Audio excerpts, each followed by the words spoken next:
The state of Florida is the latest ground floor in what is the national debate about medicinal marijuana, legalizing grass for recreational purposes, how the use of same might not be any worse than a few drinks or at the very least a pack or two of cigarettes, and how high America really wants to get in the process. Let's go. Welcome to MidPoint. He is the communications director at United for Care, People United for Medicinal Marijuana, a Florida-based group, Murizio Passariello. Also joined by the president of Smart Approaches to Marijuana and former senior advisor at the White House Office of National Drug Policy, Dr. Kevin Sabet. Gentlemen, thank you so much for being here today. Thank you for having us. Maurizio, I apologize for butchering your last name there in the first couple of minutes. I promise you that I will get it right. My sincere apologies. You did a beautiful job. Thank you. I feel better now, and let's go ahead and move on. Dr. Sure. Sabet, I want to ask you, first of all, people want to know, why is marijuana the only cure? And I don't say the word cure, but why are they the only cure for people with specific ailments? Dr. Sabet? Yes, I'm here. Dr. Sabet, I wanted to ask you, and people want to ask this, why is marijuana considered to be the only cure for people with specific ailments? Because I have had other people say, instead of marijuana, is there not something else people can get? Yeah, of course there is, and that's the whole point. There are a lot of things other people can get. That's why the American Medical Association and every major medical association says that we should not be smoking any medicine. Plus, as you mentioned, there are many different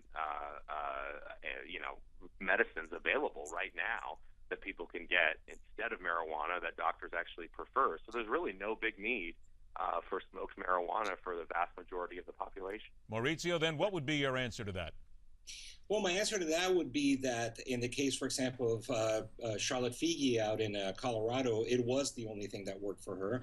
In the case of Irvin Rosenfeld, who's actually close to us here in Fort Lauderdale, but that's Florida. already legal in Florida. So you already have Charlotte's Web. That's actually legal, the CBD oil. That's very different than smoking a high THC joint, which gets you high. So we're confusing. People like to confuse the multiple different medicinal properties that might be available. What Amendment 2 would do is essentially legalize marijuana for any reason. Smoked marijuana has nothing to do with little kids with seizures. That's frankly already been signed by the governor. So I don't understand why we would need smoked joints if this really isn't about legalization. And if it is about legalization, we should have an honest conversation. Okay, Dr. Sabet, let him answer, please. Go ahead, Maurizio. Yes. First of all, obviously, it is in their best interest to constantly talk about smoking this and smoking that when they know that more and more patients every day are choosing to consume marijuana in different ways, whether it be orally, whether it be through a vaporizer. So that's the first thing. Secondly, I brought up the case of Charlotte Figi, although, again, yes, that the high CBD marijuana is now legal in the state of Florida. There are a lot of children with pediatric epilepsy who are out in Colorado who they first start them on a regimen of the high CBD marijuana, but they have to increase little by little the dosage of THC until they find a dose at which they are responsive, and that would not be possible under the current legislation here in Florida. But then again, I was talking about Irvin Rosenfeld, for example, and these are just examples of folks. Irvin Rosenfeld, who is one of the two remaining federal patients who has tumors that grow out of his bones, out of the long bones in his body, and the only thing that he found that prevented those tumors from growing was actually the use of medical marijuana. However, in other cases, it isn't necessarily that it is the only thing. However, for some folks, it is a better option than pharmaceuticals out there. There's a lot of pharmaceuticals that have great, very strong side effects. The problem with this, if this was a really good option, it should have been written in a tighter way. Unfortunately, it's not written for people with bone cancer or HIV. If that was the case, we'd have a very different conversation.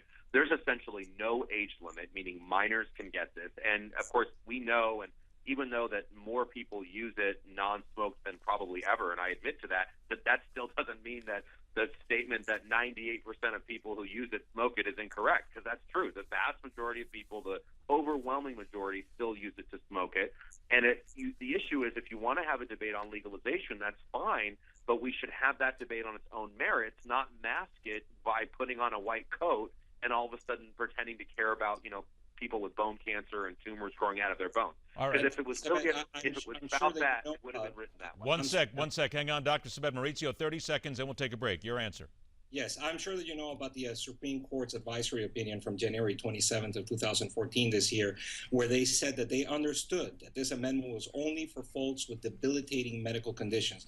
This should not be mistaken. This is only for folks who have severe diseases and conditions that might benefit. But that is exactly what the Supreme Court has expressed in its opinion. Okay, gentlemen, we're going to hold it right there. We will come back. We'll take a break. We're going to come back, talk about the Supreme Court and a lot more about this discussion on medicinal marijuana in Florida and beyond when we continue on MidPoint.